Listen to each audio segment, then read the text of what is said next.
Today, I talk with the amazing Von Wong.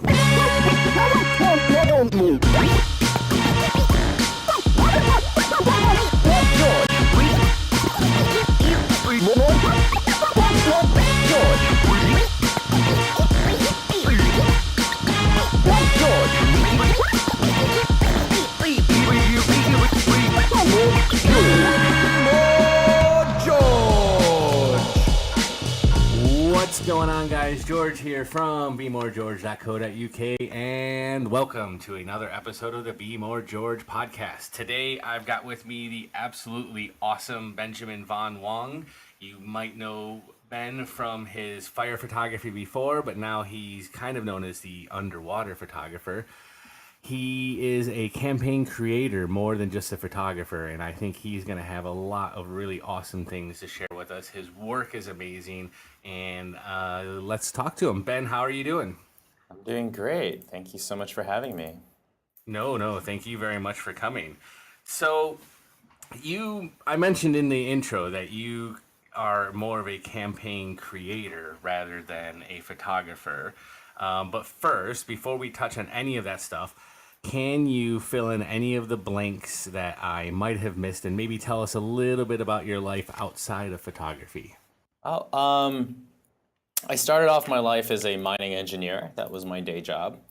And in 2007, in November, when a girl broke up with me, I was working in a mine in Winnemucca, Nevada. And I decided to buy a camera to keep myself busy. And that decision eventually led to, I suppose, me becoming a photographer. So in 2012, I quit my job. I never really wanted to be a full-time photographer, but sort of became one by default since I wasn't doing anything else to earn money as I was traveling around the world. And fast forward to today, that's sort of what I do. I take photos, design campaigns, specifically around social impact and environmental causes, which is what I'm currently passionate about. And the photography is sort of taken a little bit of a side stage since it takes a lot of time to create these campaigns, both photo, video, the press kits, the blogs, the press outreach, et cetera, et cetera. So. Yeah, I was going to say, I've seen a lot of what you've been doing recently with the social impact, the environmental stuff like that. And I want to talk about that a little bit more in a bit. But for all of those, you're still creating imagery in some form as the basis of the campaign. Is that correct? Right. So photography is the excuse to get people to pay attention. It's kind of like the opening image. And the idea is like, all right, everyone has so little time to pay attention to whatever it is on the internet. So you need to really slap them in the face with something that they've never seen before. And my particular affinity is towards creating interesting photography. So I try to use that as the core reason for people to listen to me is like, hey, look, I have something that's going to be worth your time. You should take a look at it. Yeah, because since I can't remember exactly when it was that I first discovered Von Wong, but I remember your images have always been, as far as I can remember, like extraordinarily eye-catching. And that's why I mentioned the fire stuff at the beginning, because I think one of the first things I saw from you was, and if this isn't your image, I apologize, but it was like a girl standing in front of a car with like flame tire tracks coming out from behind it or something along those lines. Yeah, that's my photo. Okay. Good. I was hoping I wasn't just describing somebody else's photo. But I remember that being like one of the first photos of yours that I saw. And then there was another ad that you did for some storage company. Again, I feel bad that I can't remember who it was for. BioSafe. Yes, that was one. And that one I think is where you combine fire and water, if I'm not mistaken. That is right. And so is that kind of like the bridge from the fire to the water? Was that the sort of turning point for that, or did it just happen? Because I'm intrigued how you went from a lot of fire space stuff into, you do a lot of underwater stuff now, which is phenomenal. Like, and when that sort of transition happened. So I think what's important to realize is that I don't do things just because I want to use a technique. I'm just trying to tell a unique and interesting story. Yeah. And photography is really just the medium. And so fire is just, no different from lighting or a model, or it's just an element. And so I think the reason why fire particularly stuck to people's minds is because nobody else was truly doing it, Yeah. or at least they weren't doing it as well, or in as much Not as volume as I full. was. Yeah. So yeah, it just happened to be something I was known for, but I was not exclusively shooting fire. I was shooting a ton of other things. People just didn't pay attention to that. So, I think this is sort of very systematic of the way the world is in general. Is like, you know, um, as artists, we create a lot of different art, but only a few of them are actually going to stand out and resonate with people. And that's sort of what you become known for, which I have always found really, really interesting. Yeah. Um, yeah. Yeah, it's because, like you said, you were obviously shooting a lot more stuff than just fire, but it's like you said, because obviously you weren't the only one doing it, but you were doing it in a way that was impacting people and making people remember them and sharing them on social media and things like that. And then it's not intended to ever take away from your other work, but I think what happens is that just ends up standing out and people share that and you end up getting known for that, and which is unfortunate for the other people that you're photographing that aren't in fire or underwater. But yeah, it's just the nature of social media and the world we live in today, I think. But Yeah. what would you say then today? And I don't know, you mentioned the campaign creator thing. What would you say is your speciality now? What do you really devote your time to? Yeah, so it's been about 18 months or so since I've taken any projects that didn't have a social impact component to it. So,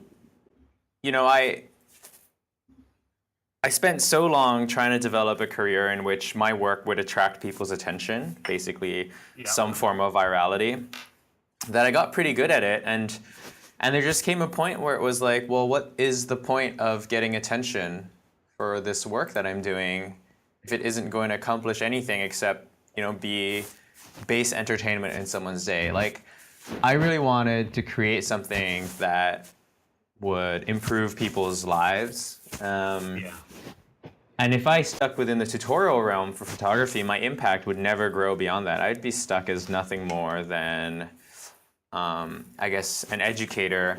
And in some ways, the interesting thing about the education market within photography is that the largest market, the place where you stand to gain the most profits, is at the lowest tier of. So the most people in photography trying to learn photography is where you're going to find the largest amount of people, and so that would become your base business model. But then you would never be able to push beyond that. You would always be stuck. Yeah.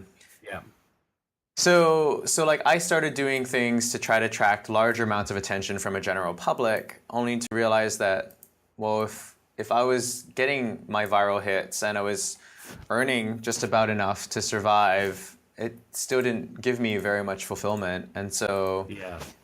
yeah, so that's where I really decided to do something that had a positive impact, whether that was social impact, whether that was environmental conservation, whether that was just celebrating people doing amazing things. But like, photography is really just the medium. It's the excuse to really get people to pay attention to something important. Yeah, and I find that like absolutely amazing, awesome, and fascinating all at the same time, because this is what you're doing is amazing, and it's a conversation I've had with my wife not too long ago, probably at the beginning of the year. Um, Whereas I'm very much one of those people that if I could, I would probably like drop everything I have and like move and become like do a Doctors Without Borders things or do something like that. But I'm a photographer, and I sit here and I always say to myself like, what? How can photography do anything to help sort of change the world? And you're doing that, I think, by raising awareness and all the things that you did. And that reminds me of like another one of the amazing things that I remember of you now, and I can't believe I didn't bring it up earlier, is when you were doing the print sales to help that girl, Oh, which I Eliza. actually bought. Yeah, that's what it was. I actually have one of the prints hanging. Sorry, I was turning around. It sounded like my voice was going away to look at the print that I bought hanging on my wall from that. Oh, that's so cool. Um, yeah, it's a sugar skull one. I can't remember the name of. Oh, that's from Julia Kuzmenko. That's the one. Yes. Yeah. So yeah, I bought one of those from that, and it's hanging on my wall behind me, which is pretty awesome. But yeah. Anyways, I think what you're doing is phenomenal, and I'm really interested in sort of the story from you working in the mines to picking up a camera. Like, what was your journey from that? I'm guessing, and this is where I could be wrong, but there was a lot of sort of personal projects involved in here, I'm gonna guess.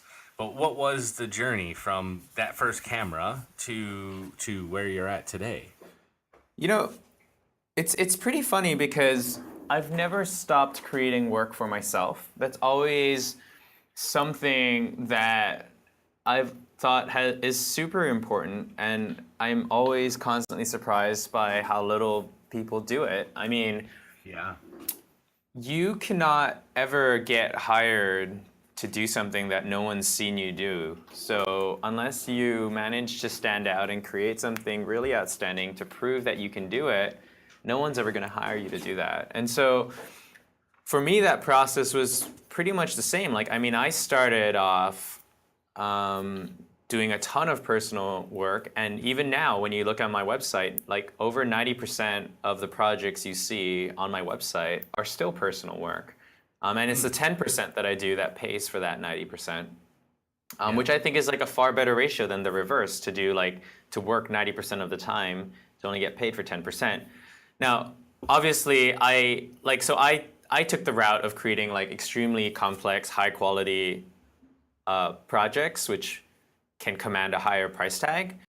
But that was just like a strategy that slowly evolved over time, because I was constantly pursuing this idea of creating work that not only challenged myself, but that challenged everyone else. I wanted to create something that nobody had ever seen.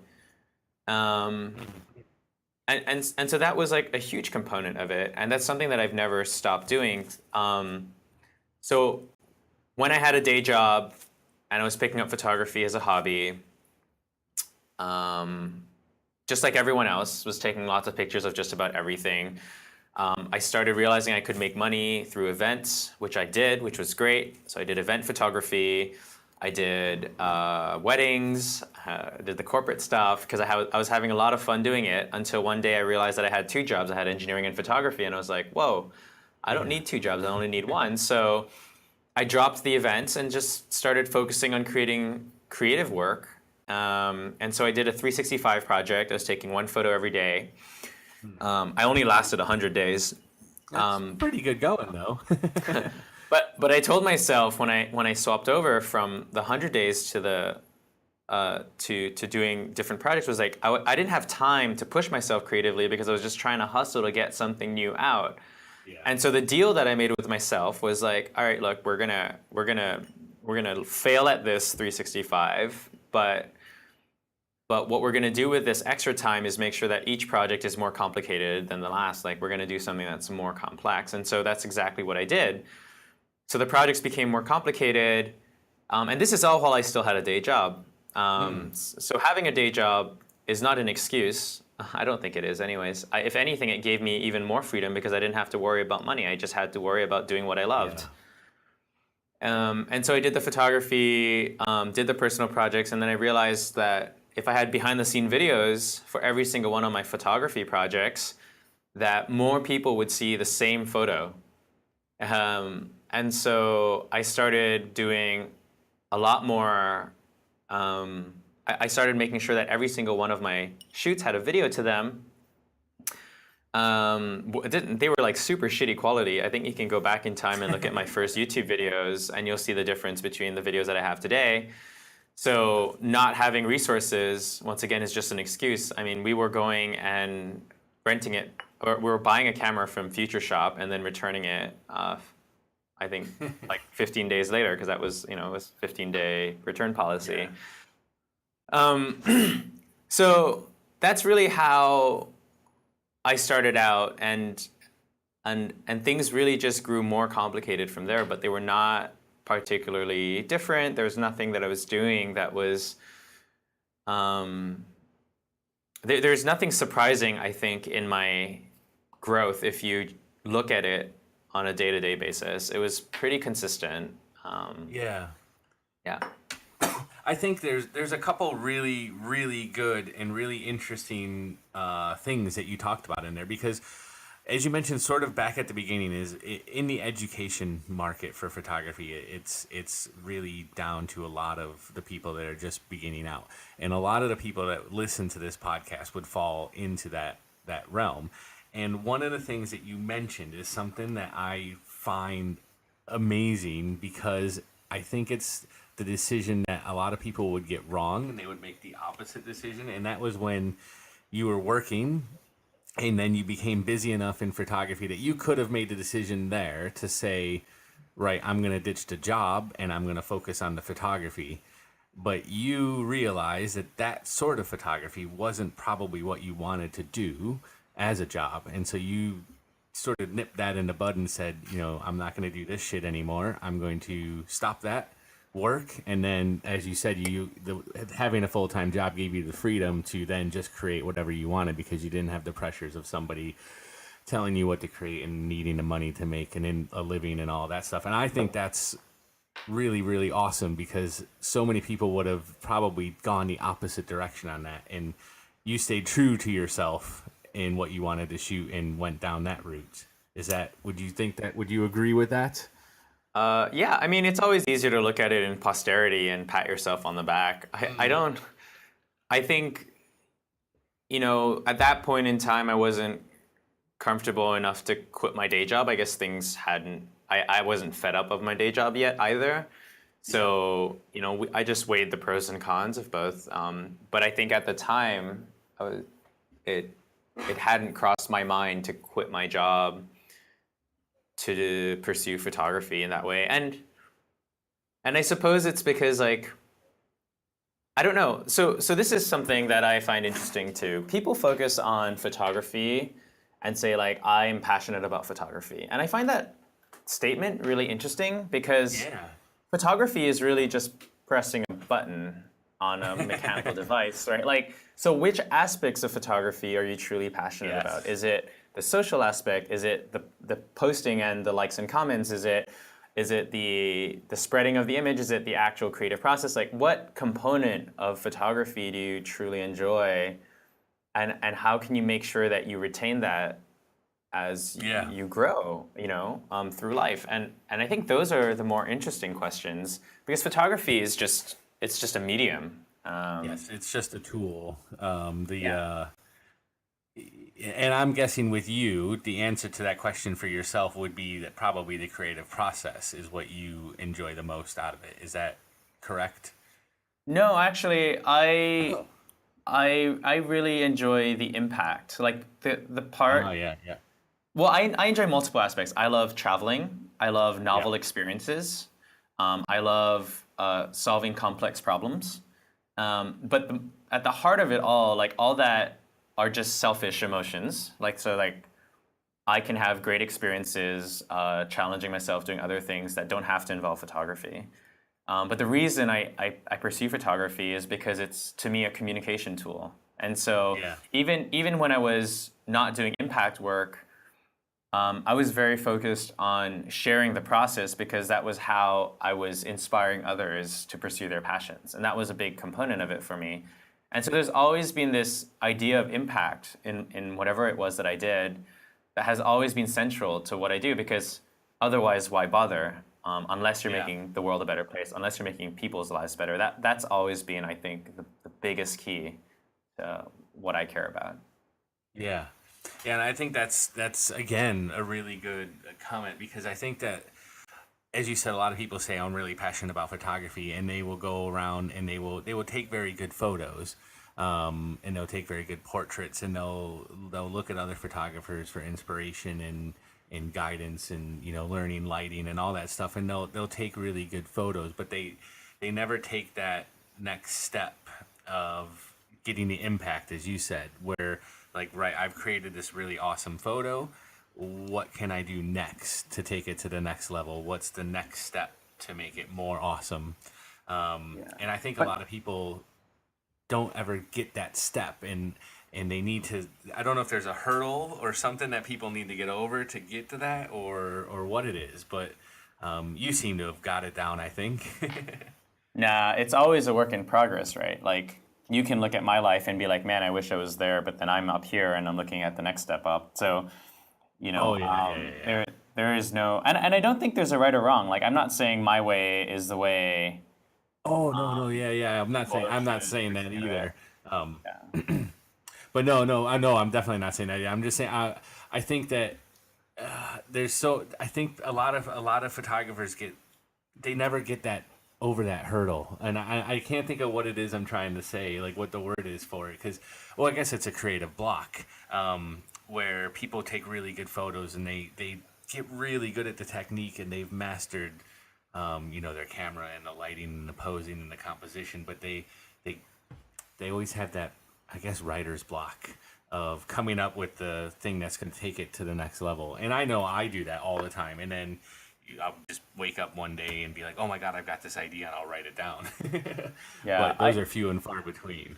I think I'm just very right-brained, right? Like to me, the question is always like, what am I doing this for?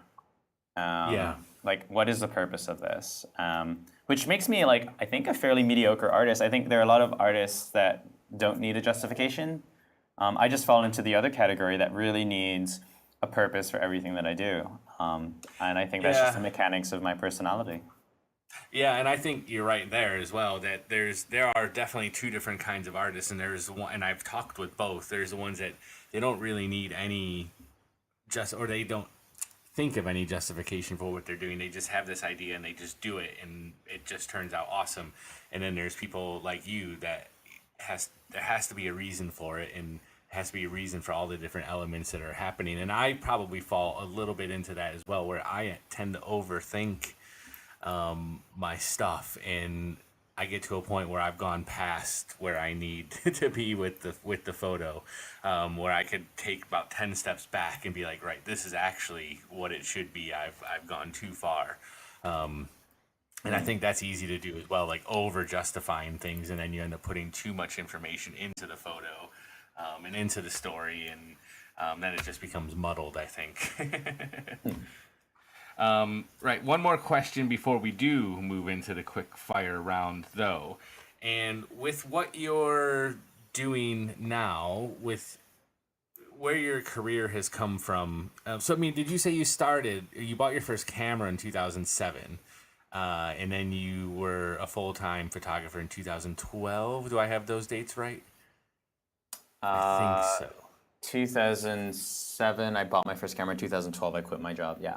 Yeah, okay. So we'll just say from 2012 then till now, you've gone a considerable distance, I would say.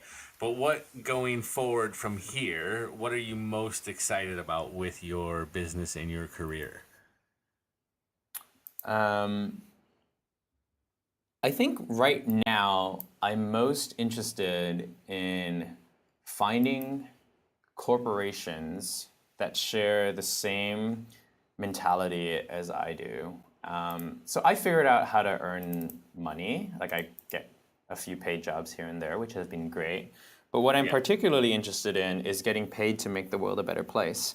And I want to set an example that it's actually something that's very possible, that you can get paid as a creative, not just to execute a vision to sell some mediocre product, but that in the world where we're headed to, where cause marketing, purpose marketing is going to start becoming more and more of a trendy item, that you can actually connect and collaborate with the corporations that maintain the same values as you and effectively make a living making the world a better place. And that's something that I'm really excited to explore, and something that I'm really excited to show off as my career moves forward. That's awesome. I can't wait to see where you go with all that because I think it's going to be phenomenal, and I love what you're doing and what you're trying to do. But right, let's leave that there for a moment. We will have a quick word from our sponsors, and then we'll be back with the quick fire round. Is your marketing going to waste and simply not working? That's probably because you don't have a defined target market. That's why I've created a free target market worksheet for you. That's right, free. With it, it'll help you define and establish a target market and get your marketing working for you again. Get it for free at bemoregeorge.co.uk/market. Do you create HDR photos? Then you need Aurora 2017 HDR by MacFun. Aurora HDR 2017 is the best HDR software I've ever used. You can do luminosity masking, create HDR photos from one exposure as well as from brackets, and you can also have multiple layers within the editing software itself. It's simply fantastic. Try it out for free. You can find out more information at bemoregeorge.co.uk/Aurora. And if you do purchase it, use promo code BEMOREGEORGE to get 10% off. All right, we are back. Ben, are you ready for a quick fire round? Sure, let's do it. Right. What is your go-to kit? My go-to kit, I have a Sony a7R II with a 16-35 lens that may be replaced by the brand new 12-24 that I have bought but have never used yet. I like a nice wide lens like that as well. What's a bit of software or app that you would recommend that we might not know about? That you might not know about? I guess it could be technically be one that we know about, but what's your sort of favorite software or app that you would use? You know, I'm a really big fan of the Creative Cloud Suite. Beyond the actual tool sets that it offers, just the fact that for $50 a month, you can be a creative in any number of different domains. I mean, you can dabble in music, you can dabble in illustration, you can dabble in editing, like video. I just particularly love that they're offering this really wide variety of tool sets that is expanding people's creativity. And, you know, of course, I mean, I don't exclusively use them. I'll play around with Capture One. I recently discovered DxO Viewpoint for one of these projects I just shot because I was using a fisheye and I was looking to correct perspective. And so there's always like new pieces of software, but I just have a soft spot for Adobe. I mean, I really like what they've done. I know that people hate the subscription model, but I just love what they've done. Yeah, I'm with you on that. Like, so many people complain about the subscription model of it, but I think that the subscription model has opened it up to a lot more people being able to use it and having access to it. And as you said, having access to a lot more than just the photography stuff. I mean, you mentioned the video and the audio. There's also the oh crap, I can't remember what it's called now. Bugger, I can't remember. Never mind. But yeah, there's so many different things within the Creative Cloud that, like you said, for $50 a month, you can have access to and use, and it's all amazing. And I know initially they started it for anti-piracy things or whatever, but now you can. It's much more affordable for everybody. I never paid for Photoshop. I never paid for Photoshop until they came out with Creative Cloud. Yeah, well, I did, but I always got the student versions, even though I haven't been a student in a long time. Right. See, yeah, there you go. Because it was unaffordable and it was a barrier to creativity. Whereas now, I mean, it's less than my phone bill, so it's like you can't justify not paying for it anymore. And you get so much more with it. Like, I mean, because if you were to buy any, say, After Effects on its own, was a couple hundred, and then Photoshop was what, $400 or $500, and Lightroom was another couple hundred, and nobody could afford that. Well, obviously people could, but not like they can now. Well, the creative studios. Yeah. But all right, I really like that answer. Who's a photographer that you look up to or look to for inspiration? Yeah, I mean, here's the thing, right? I told you that I don't take photos because I love pressing the button. So on that same vein of thought, I don't really spend any time looking at what other photographers are really doing. I just monitor it to see what's trending, but Yeah. that's not where I get my inspiration from. The books that I read are all about creative growth, marketing strategies, leadership, entrepreneurship, impact strategies. Those are the topics that interest me more. So as an example, I just read Shoe Dog, Oh yeah. which is the story of Phil Knight, the co-founder of Nike.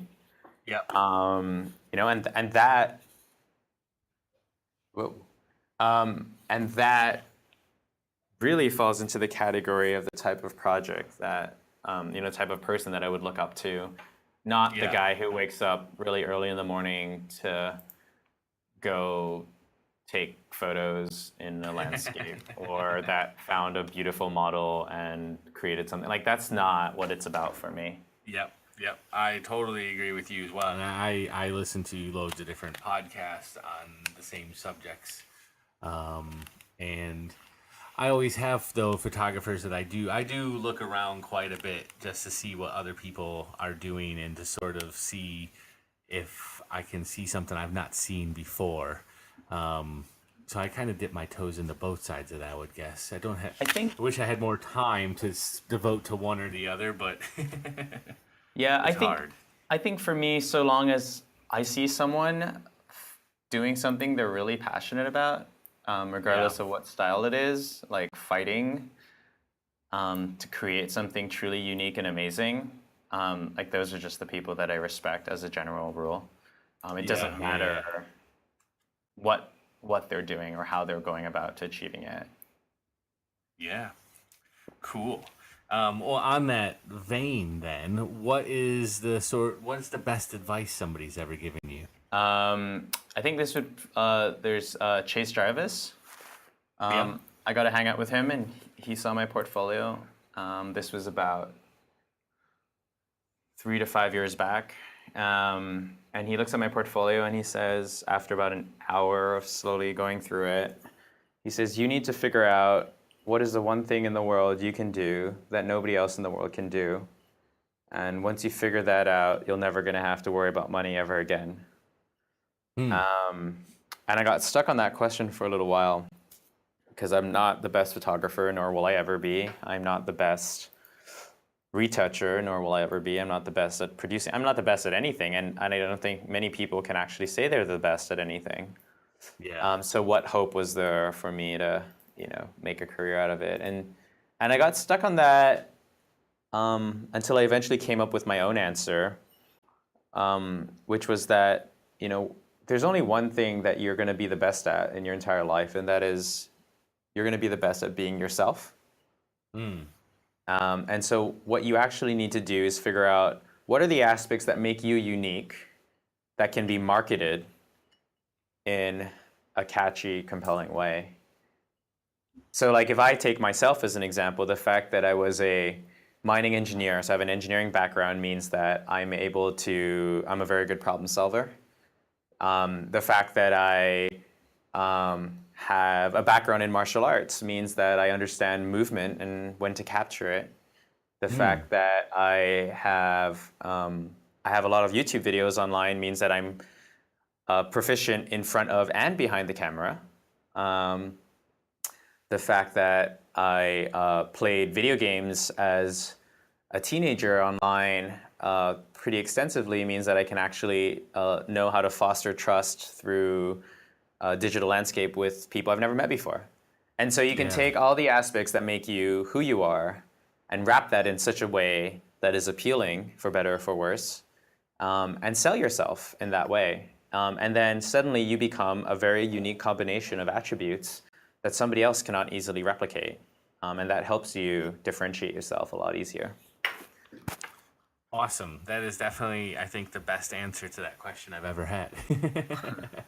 That was brilliant because it's all true. I mean, everybody's always striving to be the best photographer or be the best retoucher or be the best videographer or best lighting, whatever it is. And as you said, I don't think anybody will ever legitimately be the best at any one of those things at any given time. But you can always be the best of yourself, which I think is awesome. And I think it's something that a lot of people forget or they lose focus of a lot of time is being true to yourself and being yourself and what you are actually made of and what your good points are, like you said, with all your good attributes as well.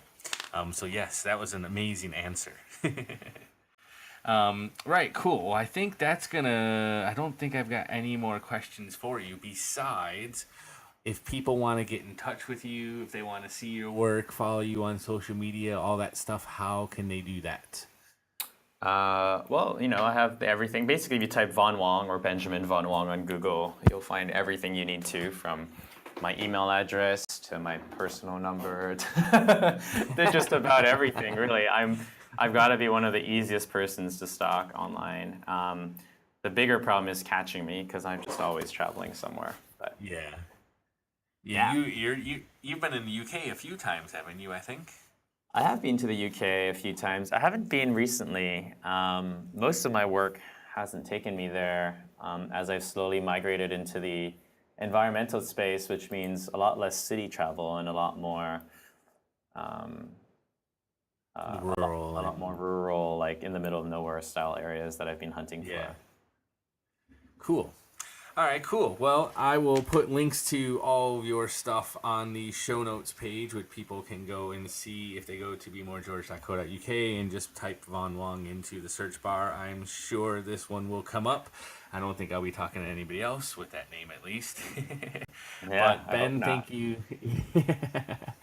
Ben, thank you very, very, very much for coming on. It was awesome having you. And to everybody listening, remember to keep shooting, be awesome, and I will talk to you later. George!